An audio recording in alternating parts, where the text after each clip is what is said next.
Oh my God.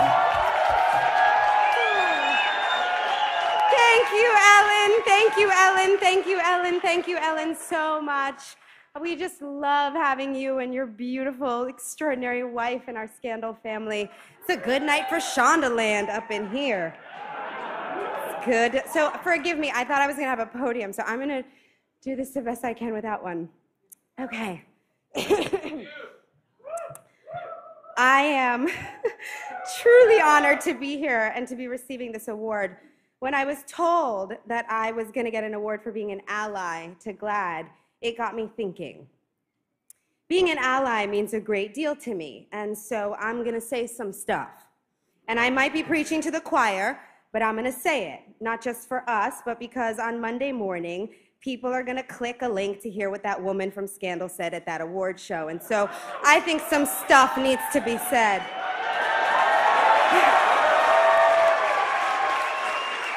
There are people in this world who have the full rights of citizenship in our communities, our countries, and around the world. And then there are those of us who, to varying degrees, do not.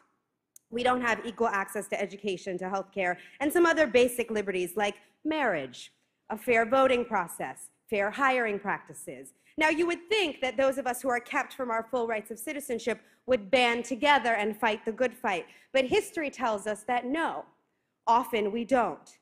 Women, poor people, people of color, people with disabilities, immigrants, gay men, lesbians, bisexuals, trans people, intersex people, we have been pitted against each other and made to feel like there are limited seats at the table for those of us who fall into the category of other. As a result, we have become afraid of one another. We compete with one another. We judge one another. Sometimes we betray one another. Sometimes even within our own communities, we designate who among us is best suited to represent us and who really shouldn't even be invited to the party. As others, we are taught that to be successful, we must reject those other others, or we will never belong. I know part of why I'm getting this award is because I play characters that belong to segments of society that are often pushed to the margins. Now, as a woman and as a person of color, I don't always have a choice about that.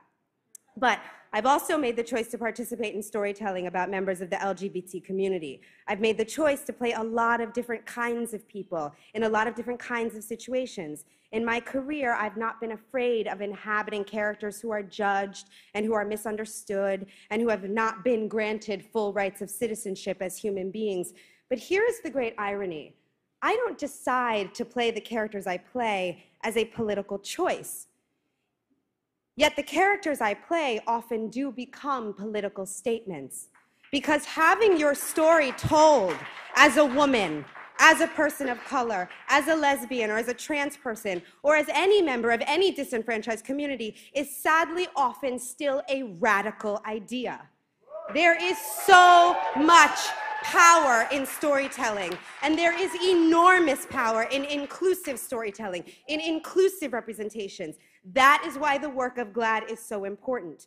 We need more LGBT representation in the media. We need more LGBT characters and more LGBT storytelling. We need more diverse LGBT representation. And by that, I mean lots of different kinds of LGBT people living all different kinds of lives. And this is big. We need more employment of LGBT people in front of and behind the camera.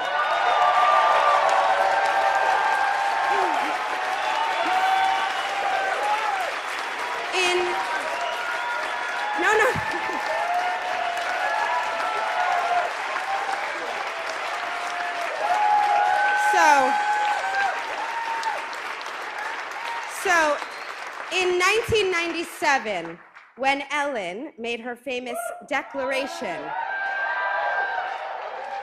it took place in an America where the Defense of Marriage Act had just passed months earlier, and civil unions were not yet legal in any state.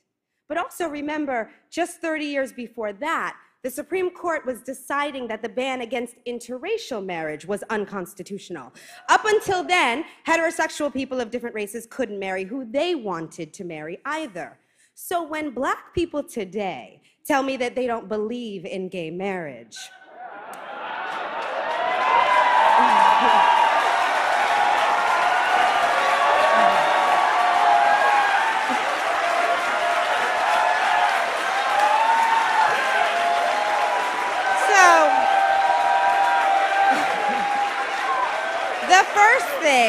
the first thing that I say is, please don't let anybody try to get you to vote against your own best interest by feeding you messages of hate. And then I say, you know, people used to say stuff like that about you and your love. And if we let the government start to legislate love in our lifetime, who do you think is next? We can't say that we believe in each other's fundamental humanity and then turn a blind eye to the reality of each other's existence and the truth of each other's hearts. We must be allies, and we must be allies in this business, because to be represented is to be humanized. And as long as anyone, anywhere is being made to feel less human, our very definition of humanity is at stake, and we are all vulnerable.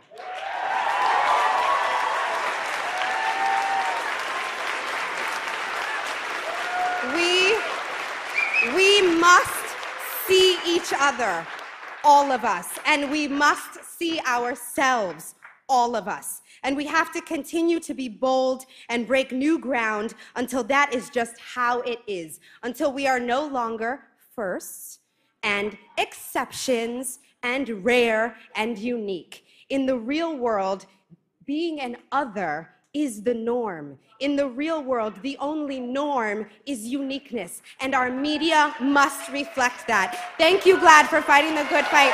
God bless you.